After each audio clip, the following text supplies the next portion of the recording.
Subscribe करें और देखें एक दिल दहला देने वाली हॉरर स्टोरी। बिना घबराए बेल आइकॉन प्रेस करना ना भूलें।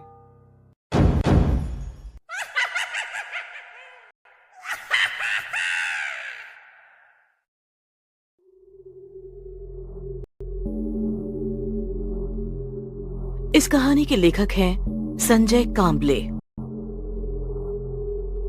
रात के लगभग 8 बज चुके होंगे। दौड़ते हुए कदमों से पोस्टमार्टम करने वाले मारुति राव पोस्टमार्टम कमरे की ओर चलने लगे। बहुत सालों का पोस्टमार्टम का अनुभव ही उनकी पहचान थी। कभी कभी कुछ शव ऐसे होते थे जो पुलिस भी नहीं देख पाती थी। ऐसे शवों का पोस्टमार्टम मारुति राव बिना हिचकिचाहट करते थे। बारिश के पानी से भीग के फूला हुआ शव हो या कई दिनों का सड़ा हुआ शव हो, मारुति राव बिना डरे उन शवों का पोस्टमार्टम करते थे। उनके इस साहस की वजह से उनके सारे सहकर्मचारी उनकी बहुत तारीफ करते थे।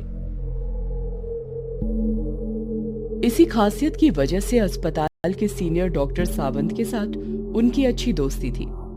चलते चलते मारुति राव के दिमाग में कल रात की सावंत साहब के साथ की हुई बात घूम रही थी।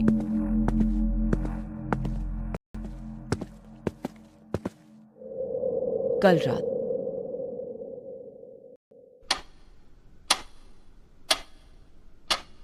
लगभग 11 बजे थे। मारुति राव अपने सोफे पर बैठे हुए थे। अचानक फोन की घंटी बजी।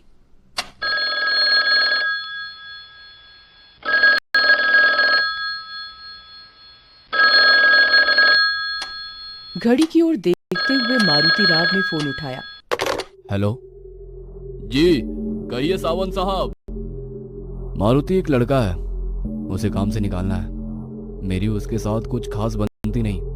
उसने मेरे साथ कई बार बदतमीजी से बात की है, इसलिए आज तुम्हारे साथ उसकी ड्यूटी लगाई है। साहब नाम क्या है उसका? दीपक नाम है उसका। अब ये दीपक बुझ ही गया समझो साहब। पोस्टमार्टम रूम में काम करना कोई बच्चों का खेल नहीं है। मारुति एक बात पूछूं? संकोच भरी आवाज में सावंत ने पूछा। सावंत साहब संकोच किस बात का है, पूछिए जो पूछना है। मारुति तुम इतने सालों से पोस्टमार्टम कर रहे हो, पर क्या तुम्हें भूत प्रेत आत्मा इन बातों पर विश्वास है? भूत साहब ये सब मनगढ़ंत कहानियां है। मुझे ऐसे मनगढ़ंत कहानियों पर विश्वास नहीं है। बहुत ही आत्मविश्वास के साथ मारुति राव ने जवाब दिया। और बताइए साहब आप वापस कब लौट रहे हो? अभी भी मुंबई में ही हूँ, कल तक पहुंचूंगा। मुंबई से करीब 8 घंटों का सफर है। और एक बात मारुति, वो लड़का यानी दीपक की एक खासियत है। खासियत? कौन सी खासियत? अभी थोड़ा व्यस्त हूँ, वैसे भी कल आने वाला हूँ, तो मिल के बात करते हैं। कल की वो बात याद करके मारुति राव मन ही मन मुस्कुरा रहे थे। आज फिर सावंत साहब ने एक जिम्मेदारी मुझे सौंप दी। जिन लोगों को काम से निकालना होता है उन लोगों की ड्यूटी सावंत साहब मेरे साथ पोस्टमार्टम कमरे में लगाते हैं। यानी कि वो खुद काम छोड़ देते हैं, उन्हें निकालने की नौबत ही नहीं आती है। चलते चलते मारुति राव पोस्टमार्टम कमरे के पास पहुंच गए। वहां 24-25 साल का एक लड़का खड़ा था। सामने टेबल पर सफेद कपड़े के नीचे एक शव भी था। नाम क्या है तुम्हारा? सर दीपक। दीपक, पोस्टमार्टम करते हुए भूज मत जाना दीपक। मारुति राव ने अपनी पोशाक पहनी और दीपक से कहा। डर लग रहा हो तो अभी बताओ, यहाँ कई लोग चक्कर खाकर गिर चुके हैं। मारुति राव ने शव से सफेद कपड़ा हटाते हुए कहा। लगभग 25 साल उम्र होगी इसकी। सिर पूरी तरह कुचला गया है, शायद किसी बड़े पत्थर से खून किया है। शव की अवस्था देख दीपक ने आंखें बंद कर ली। इतने में ही डर गए? सिर्फ सिर तो फटा है, पोस्टमार्टम में तो शरीर के सारे अंग निकालने पड़ते हैं, तब क्या करोगे? मारुति राव की बात दीपक को बुरी लगी। उसने हिम्मत करते हुए शव की ओर देखा और कहा। इसका खून नहीं हुआ है, काम पे जाते वक्त गाड़ी फिसल गई होगी और तभी किसी भारी गाड़ी के नीचे उसका सर कुचल गया होगा। इसलिए चेहरा भी पहचान नहीं सकते। अरे वाह, बहुत ही हिम्मत वाले हो, देखते ही निष्कर्ष निकालने लगे। बिना कुछ कहे दीपक शांति से खड़ा होकर देखता रहा। मारुति राव ने टेबल के पास रखे सर्जिकल ब्लेड को उठाया और दीपक की ओर देखते हुए कहा, इतना डरे हुए क्यों लग रहे हो? पोस्टमार्टम तो इसका हो रहा है और दर्द तुम्हें क्यों हो रहा है? तभी दीपक ने उस शव की तरफ देखते हुए गंभीरता से कहा, मौत के बाद इसके शरीर से बाहर पड़ी आत्मा अपने शरीर का पोस्टमार्टम होते हुए देखेगी तो उसे कैसा लगेगा? दीपक की ये बात सुनकर मारुति राव ने हंसते हुए कहा, आत्मा, भूत प्रेत आत्मा, ये सब मनगढ़ंत कहानियां हैं। मुझे इन सब बातों पर विश्वास नहीं है। दीपक चुपचाप खड़ा रहा और गंभीरता से बोला, मनगढ़ंत कहानियां? माफ कीजिए सर, पर जब तक हम देखते नहीं हम विश्वास नहीं करते, और हम विश्वास करें या ना करें इन्हें फर्क नहीं पड़ता।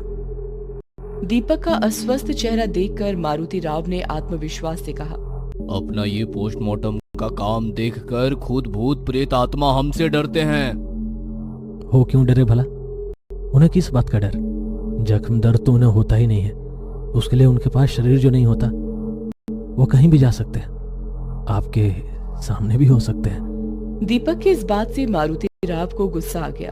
उन्होंने गुस्से से दीपक को देखते हुए सर्जिकल ब्लेड उठाया और टेबल पर पड़े शव के गले में भोंक।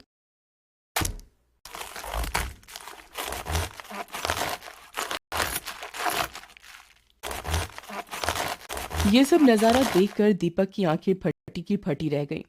उसके चेहरे का रंग ही उड़ गया। दीपक के चेहरे का उड़ा रंग देखकर मारुति राव ने उस शव के शरीर के अंदर हाथ डाला और शरीर के कुछ अंग बाहर निकाले और कहा, इसके फेफड़े की हालत देखी, दारू सिगरेट का परिणाम है। अपनी तिरछी नजर से दीपक की जेब से ऊपर निकली सिगरेट के पैकेट को देखते हुए मारुति राव ने कहा, तुम्हारे फेफड़ों का भी यही हाल होगा, लगे हाथ उनकी भी जांच करे क्या? मुस्कुराते हुए उन्होंने कहा, पर दीपक बिना कुछ कहे चुपचाप खड़ा रहा। मारुति राव ने थोड़ा थोड़ा करते हुए पूरा शरीर चीर दिया। आवश्यक अंगों के सैंपल ले लिए। एक हथौड़े से उन्होंने खोपड़ी को अलग किया जैसे कि कोई ढक्कन खोला हो। दीपक भावना शून्य चेहरे से उस शव की ओर देखता रहा। उसके चेहरे को देखते हुए मारुति राव मन में कहने लगे, लड़का बहुत निडर है। चीर फाड़ किए हुए शव को वापस सिल दिया और कहा, दूसरी शव का पोस्टमार्टम भी मैं ही करूंगा, आज तुम बस देखने का काम करो। पोस्टमार्टम किए हुए शव को ढक दिया। वहीं उनकी नजर बाजू में सफेद कपड़े से ढके हुए दूसरे शव पर पड़ी। थोड़ी देर पहले ही वो शव वहां रखा था। शव के बाजू में पैड पर शव का नाम लिखा था। नाम पढ़कर मारुति राव की आंखें फटी की फटी रह गईं और दीपक की ओर डर भरी आंखों से देखने लगे। दीपक निडर जैसा खड़ा था। क्या सचमुच दीपक निडर था या वो निडर होने का नाटक कर रहा था? मारुति राव कुछ समझ नहीं पा रहे थे। मारुति राव ने टेबल पर रखे पैड को उठाया और उस पर लिखी जानकारी पढ़ ली और शव पर रखे सफेद कपड़े को हटाया और उनके हाथ से पैड फिसल कर नीचे गिर गया। इतनी देर आत्मविश्वास दिखाने वाले मारुति राव के चेहरे का रंग उड़ गया था। वो झट से टेबल से दूर हो गए। उनके चेहरे पर अजीब सा डर था। दीपक उनकी ये हालत देखते हुए उनके पास गया और कहा, डर गए? मारुति राव को खुद की आंखों पर विश्वास नहीं हो रहा था। डर से भरी हुई उनकी आंखें उस शव को देख रही थी। दीपक ने शांति से उनके कंधे पर हाथ रखा और कहा, भूत प्रेत आत्मा, इन सब की एक अलग दुनिया होती है, पर आप जैसे कुछ लोग इस अदृश्य शक्ति को नकारते हैं। आपके नकारने से उनका अस्तित्व और ये सत्य नहीं बदलता। मारुति राव एकदम चुपचाप एक मानसिक सदमे में थे। कहीं ये सपना तो नहीं? नहीं, ये तो सच है। उनकी आंखें फटी की फटी थीं, जैसे उन्हें सांप सूंघ गया हो। अभी अभी पोस्टमार्टम किए हुए शव को वो पीछे मुड़कर देखने लगे। सब कुछ मारुति राव की कल्पना शक्ति के परे था। मारुति राव की ये हालत देखकर दीपक के चेहरे पर एक अजीब सी मुस्कान आ गई। उनके रंग उड़े हुए चेहरे को देखते हुए दीपक ने कहा, आपका चेहरा बता रहा है, ऐसा दृश्य आपने अपनी जिंदगी में पहली बार देखा है। तभी दरवाजा खोलते हुए सीनियर डॉक्टर सावंत और उनके सहकारी शिंदे अंदर आ गए और टेबल पर रखे शव को देखते हुए कहा, अचानक कैसे हुआ? रात को नींद में दिल का दौरा पड़ा। रात को जो सोए तो उठे ही नहीं। ऐसे अचानक मौत हुए इंसान की आत्मा यह बात स्वीकारती नहीं है कि शरीर अब खत्म हो गया है। वो आत्मा हर रोज की तरह सारे काम करती है। दीपक की इस बात ने दोनों का ध्यान खींच लिया। अरे हाँ शिंदे, ये दीपक है। इसने आज से ही ड्यूटी ज्वाइन की है। और हाँ, इसकी एक खासियत भी है, ये प्रेत आत्माओं के साथ बातें कर सकता है। तभी शिंदे ने हंसते हुए कहा, यानी अपने मारुति की आत्मा उसके शव के साथ काम करने आई होगी। इस लड़के को ही पूछ लो। वैसे तो मेरा भूत प्रेत आत्मा इन सब मनगढ़ंत कहानियों पर विश्वास नहीं। टेबल पर रखे दोनों शव का पोस्टमार्टम कर दो शिंदे। तभी दीपक ने टेबल पर रखे मारुति राव के शव का चेहरा ढक दिया और सावंत साहब के पीछे आधी खुली खिड़की की ओर देखते हुए कहा, मारुति राव भी इन मनगढ़ंत कहानियों पर कहाँ विश्वास करते थे। दीपक की ये बात सुनकर सावंत साहब सुन्न हो गए। उन्होंने उसी खुली खिड़की की ओर देखा जहां दीपक देख रहा था। तभी एक ठंडी हवा का झोंका खिड़की से अंदर आया।